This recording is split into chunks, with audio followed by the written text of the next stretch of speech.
Ka wairia te rangia o te rangi e sunei. E taonga ki ngā uri o Ngāti Pikiao, ki te iwi whānui o te aroa waka anō hoki.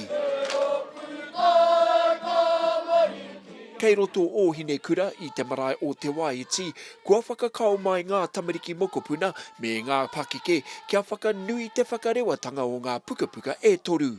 Tino pai te ahua i nai nei. Pai rawa te kapa katoa te manawa ia. Feel great and honoured actually. Kei te kuatinga kau. I te taurua mano mātahi i ui a Ngāti Pikiao i ngā koike o te Rotoiti. Ka puta ko te pukapuka tuatahi ko ngā koike a ko ake nei. A whai muri ina nao e rā kōrero ki te tuhi e nei pukapuka. Hariko ana te ngā kau, te whakarewa hia i wēnei pukapuka. Kua ahua rua tau mātau e noho ana ki te wānanga hia, ki te whakaritea i wēnei pukapuka, kia pēnei te whakarewa i te rangi nei.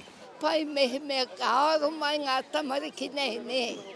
Kia nei mahi, te kōrero, te whakarongo ki o rātau i hitori nei. I would say is to introduce what I have done over the many, many years and for the mokopuna to really recognise who I am. I'm happy that they're going to see me in person today. In the future.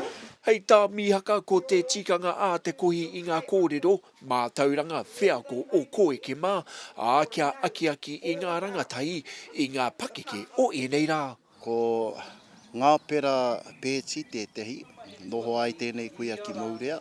Tēnei kuia mate noa i tērā tau, ko tāna mahi kaha, he kaikaranga ia ki runga i ngā marae, i runga o Maurea, i runga o Keri.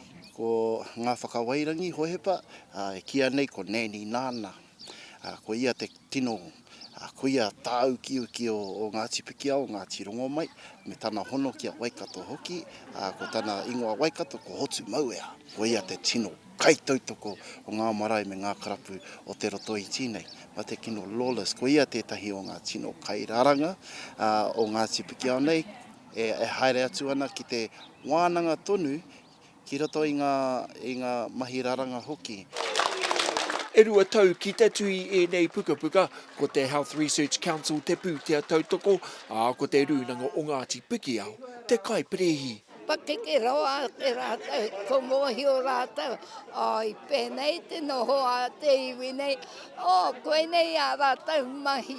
He oranga mo ngā mokopuna ngā kōrero nei. Well, I'm hoping that the kaiako will elaborate on that pukapuka and not so much reading it in the classroom, but for the kaiako to take them out to the pāharakeke. Koe ara kia rongo ai, kia kitea ai hoki, kia whanake ai te reo o Ngāti Pikiao, te reo o te aroa o Ngāti rongo mai hoki, ki rungai wā mātou tamariki. Ka tuku e nei pukapuka hoki ki te aroa whānui, hei taonga mo te kirihi me te Herewini Waikato, Aukaha.